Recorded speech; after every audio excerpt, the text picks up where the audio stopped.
Good morning. मैं आपसे आप सभी लोगों का स्वागत करता हूं हमारे यूट्यूब चैनल प्रगति कोचिंग क्लासेज में। आज हम लोग पढ़ने वाले हैं विज्ञान का कुछ क्वेश्चन पढ़ने वाले हैं आज।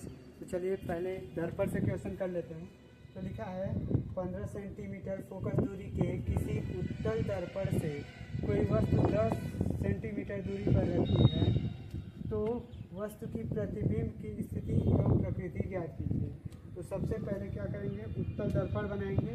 तो उत्तल दर्पण होता है उभरा हुआ भाग। उभरा हुआ भाग जो होता है वो कलई नहीं होता है, जो आपका होता है दबा हुआ भाग उसको कलर किया जाता है, यानी कलई किया जाता है। ठीक है, ये हो गया उत्तल दर्पण।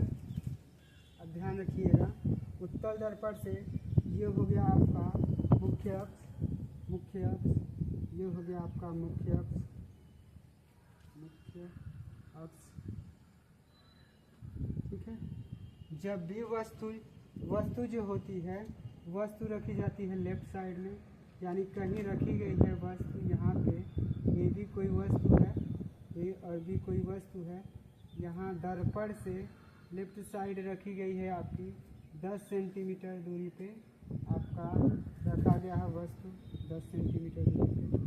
अब यहाँ से आपका होता है फोकस होता है राइट साइड में, फोकस और वक्रता केंद्र होता है राइट साइड में। ठीक है, अब कहा गया वस्तु हो गई 10 सेंटीमीटर दूरी पे और फोकस दर्पण का फोकस जो है 15 सेंटीमीटर है। ठीक है, 15 सेंटीमीटर दिया गया है आपका। अब ध्यान दीजिए, दिया क्या है आपका, दिया है उत्तल दर्पण का, उत्तल दर्पण का फोकस दूरी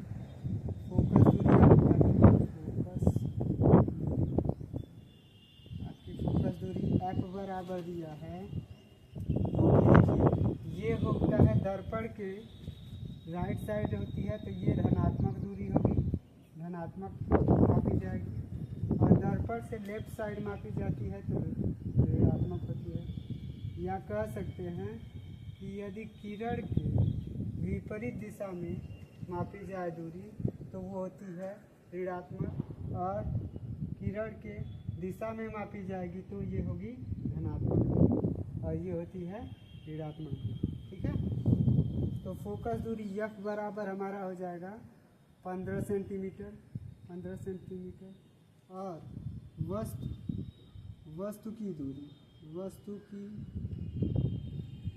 दूरी आपका दिया गया है। वस्तु की दूरी U से दिखाते हैं, U से आपका दिखाया जाएगा।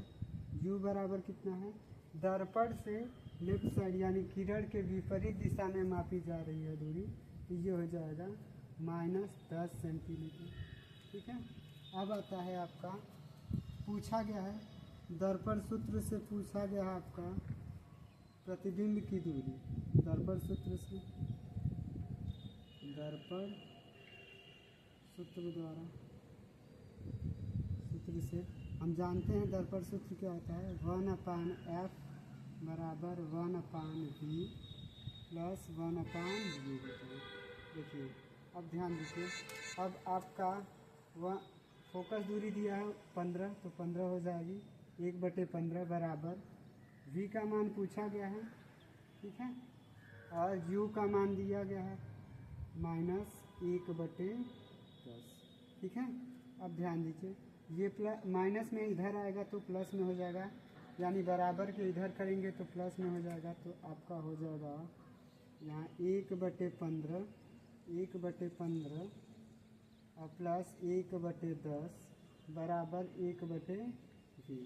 यहाँ ले लेंगे आपका एलसीएम इन दोनों का, तो हो जाएगा 30। 30 में भाग करेंगे 15 से, 15 से भाग करेंगे 2 बार जाएगा, 2 का गुणा 1 में तो 2, और प्लस 15 में 10 से भाग करेंगे 3 बार, 3 का गुणा इसमें करेंगे तो हो जाएगा आपका 3 बराबर 1/v हो जाएगा। ठीक है, अब ध्यान दीजिए, ये हो जाएगा आपका 1/v बराबर, ये दोनों जुड़ेगा तो हो जाएगा 5/30। अगर v का मान निकाला जाएगा तो हो जाएगा 30/5। ये कटेगा तो भी का मान आपका आ जाएगा, भी का मान आ जाएगा आपका 6, वो भी प्लस में। ये ध्यान रखिएगा, भी का मान यानी वस्तु कहाँ पे बनेगी, दर्पण के पीछे बनेगी। भी का मान प्लस में यानी दर्पण के पीछे बनेगी। तो ये ध्यान रखिएगा, जब भी दर्पण के पीछे बनती है तो प्रकृति क्या होगी आपकी, प्रकृति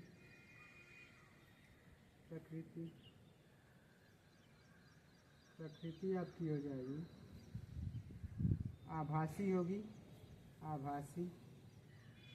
आभासी प्रतिबिंब होगी। और होगा आपका स्थिति होगी, स्थिति जो होगी आपकी सीधा बनेगा, सीधा प्रतिबिंब होगा, सीधा। ठीक है, देखिए फिर से समझ लीजिए। देखिए लिखा है कि 15 सेंटीमीटर फोकस दूरी के किसी उत्तल दर्पण से कोई वस्तु 10 सेंटीमीटर दूरी पर रखी गई है। तो वस्तु की प्रतिबिंब की स्थिति एवं प्रकृति ज्ञात कीजिए। तो सबसे पहले हमने क्या किया, दर्पण बना लिया, उसके बाद मुख्य अक्ष खींच लिया है।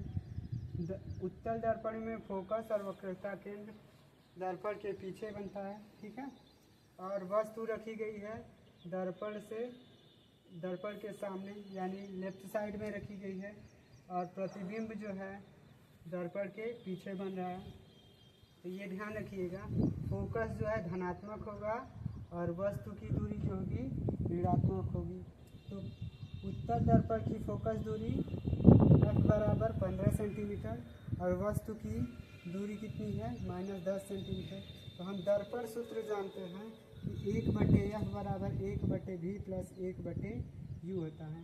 1/f का मान 15 था, बराबर 1/v प्लस 1/-10। ठीक है, इसके बाद क्या किया गया है, इसको ये प्लस माइनस में है, इधर लेकर आएंगे तो प्लस में हो जाएगा, यानी 1/15 प्लस 1/10 बराबर इधर बचेगा 1/v। अब यहाँ एलसीएम दोनों का ले लेंगे तो आपका हो जाएगा 30 आ जाएगा, और 30 में भाग करेंगे 15 से, 2 बार जाएगा। 2 का गुणा करेंगे, 2 का गुणा 1 में करेंगे तो आपका आ जाएगा 2। फिर उसके बाद प्लस का साइन, 30 में 10 से भाग करेंगे 3 बार, 3 का गुणा इसमें करेंगे तो 3। अब 1/v बराबर ये निकला है, अब लिखेंगे 1/v बराबर 5/30। अब अगर दोनों को उल्टा किया जाए यानी v ऊपर हो जाएगा तो v बराबर हो जाएगा, ये भी उल्टा होगा 30/5। कट करेंगे तो आ जाएगा आपका v का मान प्लस में 6। अब ध्यान दीजिए, अगर वस्तु का प्रतिबिंब प्लस में बन रहा है या 10 मीटर दर्पण से 6 सेंटीमीटर दूर पे बन रहा है, तो प्रकृति क्या होगी, आभासी होगी। प्रकृति जो होगी दर्पण का प्रतिबिंब जो होगा आभासी होगा, तथा स्थिति जो होगी आपकी सीधी बनेगी। ठीक है, इसके बाद अगला क्वेश्चन आप लोगों को अगले वीडियो में बताएंगे। देखिए विज्ञान से दूसरा क्वेश्चन है अवतल दर्पण से। चलिए देखते हैं। लिखा है, एक अवतल दर्पण की वक्रता त्रिज्या 40 सेंटीमीटर है। 4 सेंटीमीटर लंबी एक वस्तु दर्पण से 30 सेंटीमीटर दूरी पर रखी है। तो प्रतिबिंब की स्थिति व लंबाई ज्ञात कीजिए। प्रतिबिंब की स्थिति व लंबाई ज्ञात करना है। तो सबसे पहले अवतल दर्पण है। अवतल दर्पण है तो ये अवतल दर्पण हो गया, उभरा हुआ भाग कलई होगा। ठीक है, ध्यान रखिएगा, उभरा हुआ भाग कलई होगा आपका। अब ध्यान दीजिए, ये है मुख्य आपका, ये है आपका ध्रुव है। अब ध्यान दीजिए, ये है आपका फोकस, ये है वक्रता केंद्र। अब ध्यान दीजिए, दिया क्या क्या है, दिया है अवतल दर्पण की वक्रता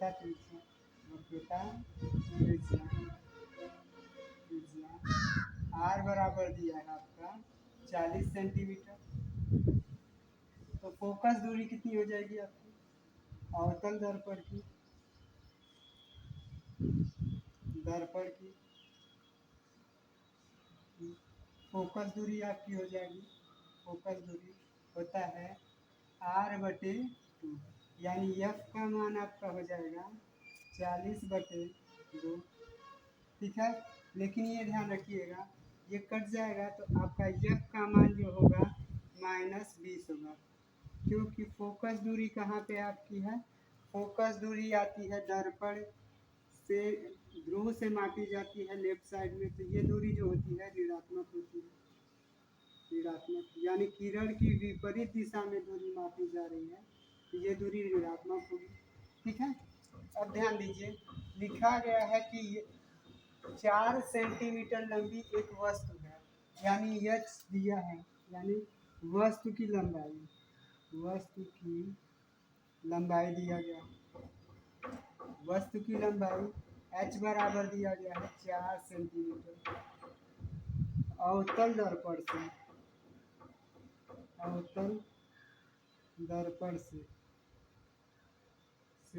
वस्तु की दूरी, वस्तु की दूरी दूरी कितना दिया गया है आपका u बराबर दिया गया है, ये भी दूरी किसमें होगी 30 सेंटीमीटर है, और वस्तु कहीं रखी गई है आपकी, यहाँ रखी गई है, यहाँ से यहाँ तक आपका हो गया 20 सेंटीमीटर फोकस दूरी, और वस्तु कहाँ रखी गई है 30 सेंटीमीटर की, ये भी वस्तु है जो 30 सेंटीमीटर दूरी पे रखी गई है। ठीक है, अब ध्यान दीजिएगा u का मान क्या हो जाएगा -30 सेंटीमीटर। अब ध्यान दीजिए हम दर्पण सूत्र अगर लगाएं, दर्पण सूत्र से देखें तो होता है 1/f बराबर 1/v प्लस 1/u। अब ध्यान दीजिए सभी मान रखते हैं तो आएगा आपका 1/f का मान है आपका -20 बराबर 1/v और प्लस 1/-30 सेंटीमीटर। कोई दिक्कत नहीं ना। अब फिर ध्यान दीजिए लिखेंगे ये माइनस में इधर आएगा प्लस में हो जाएगा, यानी लिखेंगे 1/-20 और प्लस 1/30 बराबर हो जाएगा 1/v। ठीक है, इसके बाद लिखेंगे लेंगे दोनों का लसा ले लेंगे, आपका लसा लेंगे तो हो जाएगा आपका 60 लसा हो जाएगा आपका, 60 में भाग करेंगे 3 से, 60 में 20 से भाग करेंगे 3 बार, 3 का गुणा -3 प्लस 60 में 30 से भाग करेंगे 2 बार, 2 का गुणा 2 आ जाएगा आपका, बराबर हो जाएगा 1/v। अब घटाएंगे आप तो हो जाएगा आपका -3 में से 2 घटाएंगे, 3 में से 2 घटाएंगे तो -1/60 हो जाएगा। अब ध्यान दीजिए v का मान निकालेंगे तो आ जाएगा -60। ठीक है, अतः ध्यान दीजिएगा वस्तु जो बनेगी दर्पण के विपरीत दिशा में बनेगी, यानी दर्पण से लेफ्ट साइड ही बनेगी, तो ये ध्यान रखिएगा। प्रकृति क्या होगी, दर्पण की प्रकृति, दर्पण व प्रतिबिंब की प्रकृति, प्रतिबिंब की स्थिति जो होगी आपकी होगी वास्तविक होगी, वास्तविक होगी, और प्रकृति क्या होगी आपकी, प्रकृति जो होगी, प्रकृति दर्पण की प्रकृति जो होगी उल्टा बनेगा, दर्पण सॉरी प्रतिबिंब जो होगा उल्टा होगा, उल्टा बनेगा। ठीक है, अब ध्यान दीजिए पूछा गया है प्रकृति और स्थिति तो हो गई, अब पूछा गया प्रतिबिंब की लंबाई कितनी होगी, तो हम जानते हैं रेखीय आवर्धन बराबर रेखीय आवर्धन बराबर होता है आवर्धन यम बराबर होता है, यम बराबर आपका आता है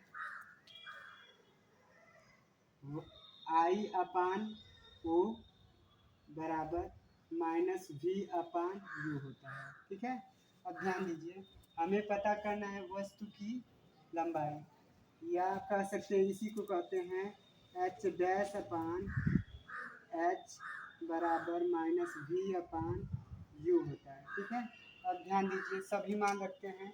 तो एच डैश का मान निकालना है तो हमें एच डैश लिख लेंगे बटे एच का मान दिया है 4 सेंटीमीटर, 4 सेंटीमीटर बराबर वी का मान ऑलरेडी माइनस में है तो हो जाएगा -60, -60 और माइनस, और यू का मान भी है माइनस में, आपका है -30 कर लेंगे। ये माइनस पहले से जो है वो रखेंगे। अब आ जाएगा आपका एच डैश अपान 4 बराबर -60/30 हो जाएगा, ये कट जाएगा तो हो जाएगा एच डैश बटे 4 बराबर 2 हो जाएगा, वो भी माइनस में, ये कटेगी बुरा हो जाएगा इधर, तो एच का मान क्या आ जाएगा, एच डैश का मान आपका हो जाएगा 8 सेंटीमीटर। ठीक है, 8 सेंटीमीटर, ये ध्यान रखिएगा। तो प्रतिबिंब की लंबाई कितनी हो जाएगी, प्रतिबिंब की लंबाई आपकी हो जाएगी, लंबाई 8 सेंटीमीटर हो जाएगी। ठीक है, तो इस तरह हम लोग अवतल दर्पण हो या दर्पण से इसी प्रकार क्वेश्चन हल करेंगे। ठीक है।